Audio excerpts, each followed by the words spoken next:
I pay my own bills, work full-time, and still somehow end up being the one they expect to help financially when they make irresponsible decisions. But I try to be understanding. I was raised that family sticks together, even when they treat you like background furniture. So a month ago, during Sunday dinner at my parents' house, my dad stands up and says, "Family announcement. We're canceling the Miami vacation this year, budget is tighter than expected." For context, this trip was supposed to be all of us, a yearly tradition. He acted stressed. Mom sighed about rising prices. My sisters groaned dramatically. And I thought, okay, life happens. I shrugged and rearranged my work schedule back to normal, since I had already requested time off for that week. Fast forward one single week. I open Facebook like a normal human being who hopes for memes and dog videos, and get a punch directly to the soul. My entire family is in Miami. Palm trees, beach selfies, hotel cocktails, Disney-quality smiles. 132 photos and videos. Not a single sign of tight budget. Not a single word to me. There was even a family group picture at the airport, Mom, Dad, my sisters, 4 passports in hand. 4. I stared at the screen so long my phone auto-locked twice. I wasn't even angry yet, I was just hollow. Then the confusion hit. Then the hurt. Then the realization. They didn't cancel the trip. They just didn't want me there. I didn't comment. I didn't text. I just logged out and sat on my couch, lights off, thinking about every time they treated me like a spare part. 2 days later, 2 days, I get a message from my mom.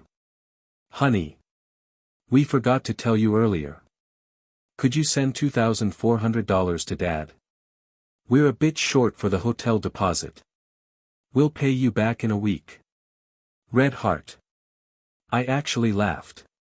Like, one of those disbelieving, hysterical laughs where you question every life choice that led you to this moment. Then my dad texted too. "You're part of this family. Family supports each other. Don't make things awkward. Just transfer the money." Oh, now I'm part of the family. Good to know. So I replied. No. Just that. One word. A full sentence of freedom. When they asked why, I didn't explain. I didn't yell. I didn't accuse. I just blocked them, every number, every app, every group chat.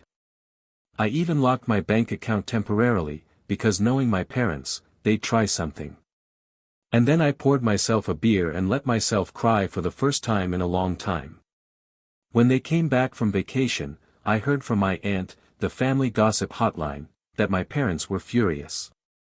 They said I betrayed them. Apparently, because of me, they had to downgrade their hotel and cancel some activities. Oh, the tragedy. My mom sent a long email from a different address calling me ungrateful, selfish, dramatic. My dad wrote that I'm not acting like a son and am letting the family down. Meanwhile, no one has apologized. No one has acknowledged what they did. The truth is, I'm still heartbroken. But there's also this tiny spark in me that feels stronger. I finally stood up for myself. And now I'm wondering. AITA for blocking my family and refusing to pay for the vacation I wasn't even invited to. So. I thought I'd have some peace after cutting contact. But oh boy, the drama was only warming up. A few days after I blocked everyone, I started getting random texts from unknown numbers. First one. You owe your parents respect. Call them. Then. Your mom is crying. Happy now? Another. They had reasons. Grow up. All unsigned. All obviously family members using different phones because they were blocked. Eventually one message slipped up. It wasn't even your vacation to begin with. My sister, genius detective extraordinaire. So I called my aunt, the only reasonable person in that entire clan, and asked her flat out, "What's going on?" Aunt sighs like she's carrying the world's drama burden and tells me the truth. My sisters complain that I'm boring and never know how to have fun. Apparently, they convinced my parents that taking me would ruin the vibe. They told everyone that I'd probably want to stay in the hotel, or complain about clubs, or act like a dad, instead of living it up. So my parents uninvited me.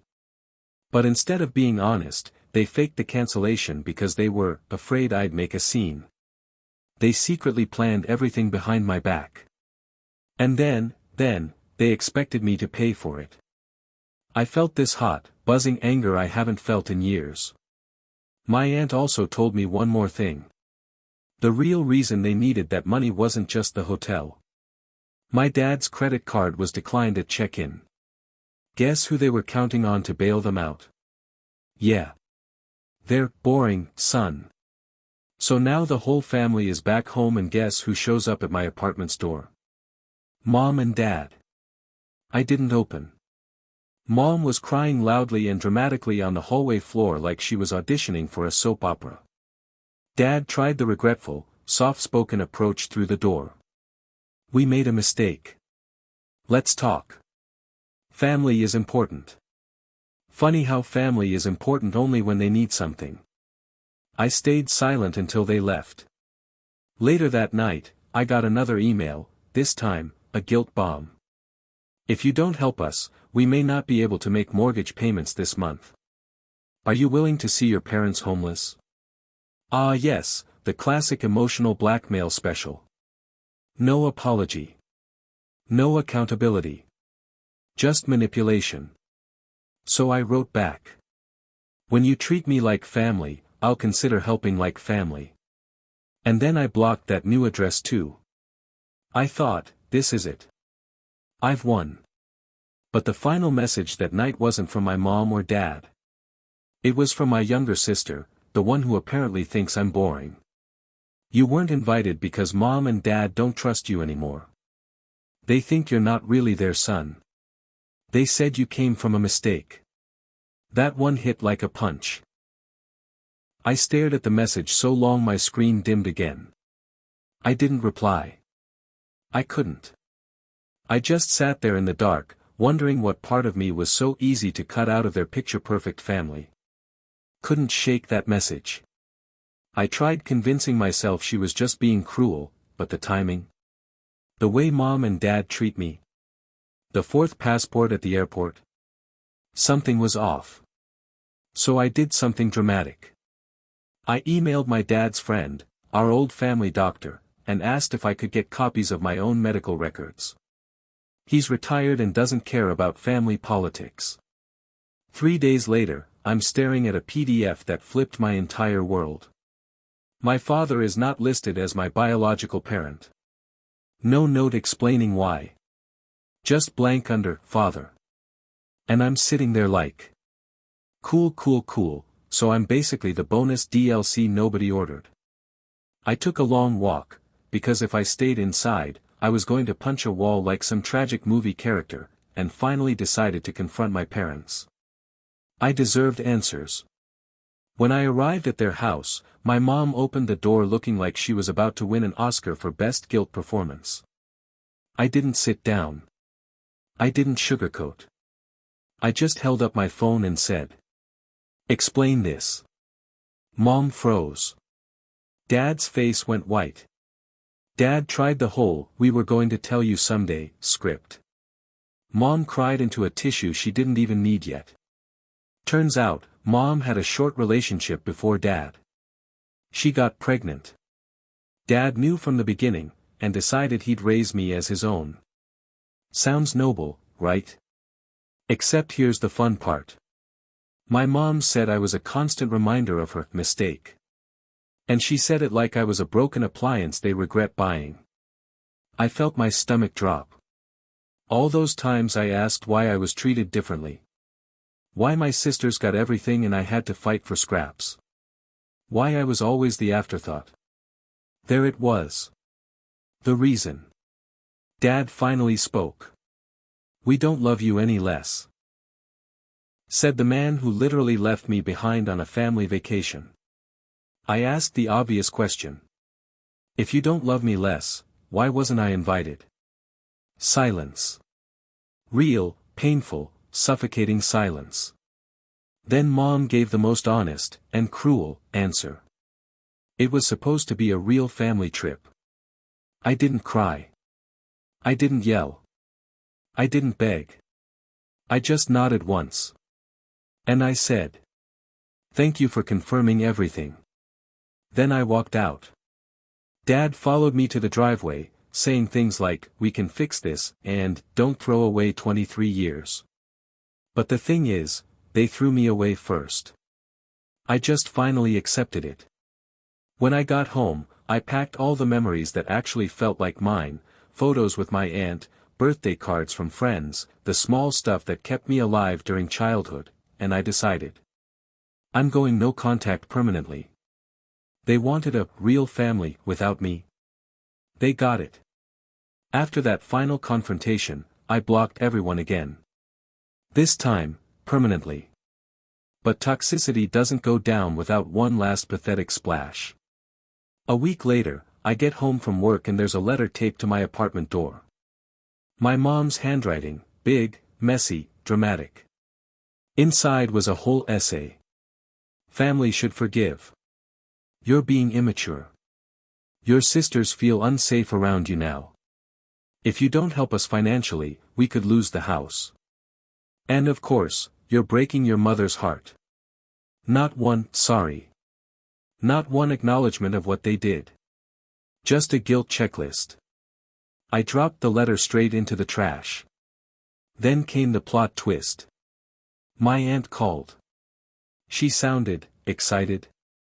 You might want to sit down for this. She told me. My grandparents, Dad's parents, the ones who always treated me kindly, updated their will last month. Guess what? They left everything to me. Why? Because they found out what my family did, and they were disgusted. My aunt said my grandmother cried and said, "If they don't want him as family, we do. My dad knows about this. Which means all of a sudden, we need money, and, you're part of this family, wasn't about love, it was about protecting their inheritance." I didn't even know my grandparents had much money. Turns out, they owned multiple rental properties. Hundreds of thousands sitting in assets. And guess who's the sole heir now? Not the real family. Not the golden daughters. Me. The boring mistake. Within 2 days of discovering this, my parents showed up at my work. Yes. Seriously. At my actual job. My dad tried to give me a speech in the lobby. We can work this out. We need to present a united front to the family. Translation: pretend you love us so you don't take our money away. I looked him right in the eyes and said, if you wanted a united family, you shouldn't have left me behind. He tried to grab my arm. Security stepped in. He was escorted out. Later, I sent one final email, short, cold, honest. Do not contact me again. I am no longer your problem. And you are no longer my family. Blocked. Everywhere. Forever. Since then, my mental health is the best it's ever been. I'm sleeping. I'm smiling. I'm living. I'm even planning a solo vacation to Miami next year, and I'll take a picture in the exact same spot as their family photo. Just me. Smiling. Free. Going no contact felt like breathing real air after years underwater. But my family? They don't know how to let go of a punching bag. A month passed. I was finally chilling, real peace, quiet evenings, actual joy, when my aunt texted. Your dad is on a warpath. Brace yourself. Apparently, my father found out that the will is already legally finalized, and ironclad. He couldn't change a thing. So what did he do? He marched into my grandparents' house like he owned it and demanded they fix this nonsense. Grandma told him. We're leaving everything to the only grandchild who has shown us love. Dad exploded. There was yelling. There were broken picture frames. He told them I brainwashed them. Imagine blaming the kid you abandoned for not loving you enough. After he stormed out, my grandparents called me. Grandma asked if we could meet, just me and them. We sat in their kitchen, drinking tea. No accusations. No manipulation. Just two people who cared about me. Grandma said, "You've always been the one who checked on us. The one who visited. You earned our love." I tried not to cry. I failed a bit. Then Grandpa cleared his throat. "We want you to move in here, eventually. You deserve a home. A real one." It was the first time I realized I wasn't just escaping my old family, I was gaining one. The siblings panic. A few days later, my golden child sisters showed up outside my apartment. They brought cookies. And fake smiles. My older sister started with the classic. "We didn't mean to hurt you." My younger sister nodded dramatically like she was in court. Then came the real reason. "We need to talk about Grandma and Grandpa's will." Ah. The truth. They thought they could smile their way into my money. I leaned against my door and said, "There is no we. Not anymore." They looked shocked, like consequences were a foreign concept. My younger sister actually had the nerve to say, "You owe us. You're only getting that money because Dad raised you." I laughed. Seriously, I doubled over laughing. She was not prepared for that reaction. When I caught my breath, I said, "Dad never raised me. He tolerated me. There's a difference." Door closed. Locks turned. Silence. The final blow. A week later, my dad sent a long letter, certified mail, like a villain serving legal drama. He demanded a fair share of the inheritance. A written apology for embarrassing the family. And, this made me snort, to be reinstated as my father. The audacity is Olympic level. So, I forwarded the letter to my grandparents' lawyer. Yesterday, I got the update. My dad, in his rage, accidentally threatened legal action against the very people who put a roof over his head for years. And guess what that triggered? Right arrow, they officially removed him from their medical and financial decisions. Right arrow, he's no longer welcome on their property. Right arrow, all support for him is cut off. He burned the only safety net he had left. My aunt told me he's panicking now, he thought his retirement was secured by their assets. Turns out, I was his backup plan. And I'm gone. Where I am now. I had my first therapy session. I've started learning how to cook meals I actually enjoy, not what I grew up being told was normal.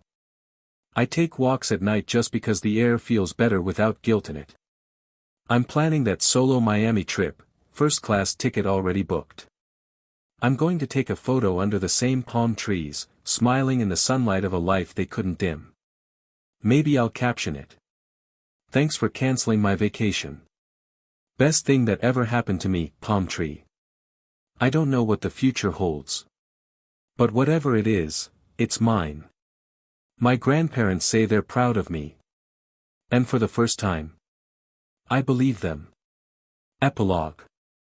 Last week, I posted that Miami photo, same beach, same pose, bigger smile. Within an hour, my mom viewed my story from a burner account. Within 2 hours, my sisters did too. No messages. No fake apologies. Just silent watching. My aunt told me my parents are telling everyone I ran away from the family. If leaving toxicity is running away, then yeah, I sprinted. Meanwhile, I got a promotion at work, party popper. My grandparents invited me on a small trip with them luggage. I sleep peacefully, knowing no one can guilt drain me anymore, relieved face. Some endings aren't explosive. Sometimes you just move on. And they stay exactly where they chose to be. They lost me. I didn't lose anything. The unexpected knock. I thought the drama arc was over. Turns out, life loves a sequel. Last night, around 9 p.m., someone knocked on my door. Slow, hesitant, like guilt with bad shoes. I checked the peephole. It was my dad. Alone. No sisters. No dramatic mom. I didn't open. But I did listen. He spoke through the door, voice rough and tired. I know you don't want to see me. I just wanted to tell you. I'm sorry. Silence. Then he added. I didn't protect you. And you deserved better. He slipped an envelope under the door and left, no more words. Inside was a photo of me as a kid, sitting on his shoulders at a zoo. On the back he wrote. This was one of the happiest days of my life. That hit like a brick to the chest. I put the photo in a drawer. I'm not ready to forgive. But maybe I don't have to hate him forever either. Healing isn't a straight line. Sometimes it's a knock at the door you don't open. But you don't ignore either. My own family. After that night, I sat with the photo for a while. I let myself feel it, the hurt, the confusion, the tiny, stubborn bit of love that shouldn't exist but does anyway. Because I'm human. But I didn't call him. I didn't run back. I didn't undo everything I fought so hard to build. Instead, I kept moving forward. My grandparents and I took our first trip together, nothing huge, just a cozy weekend near the ocean. We laughed. We shared embarrassing stories. We built real memories without fear attached. One evening, my grandma said something that stitched a wound inside me. Family isn't about blood. It's about who shows up for you. When no one else does. And that's the moment I realized. I already have a family. Not the one I was born into. But the one I chose. And the one that chose me back. I still get the occasional silent story view from blocked accounts. I still hear rumors from my aunt about the house they almost lost, the vacations they can't afford, the birthdays suddenly lacking smiles. That's not revenge. That's simply cause and effect. As for me, I have a stable job, white heavy checkmark. A future home that's filled with love, white heavy checkmark. People who appreciate me, white heavy checkmark. And a life I no longer have to apologize for, white heavy checkmark.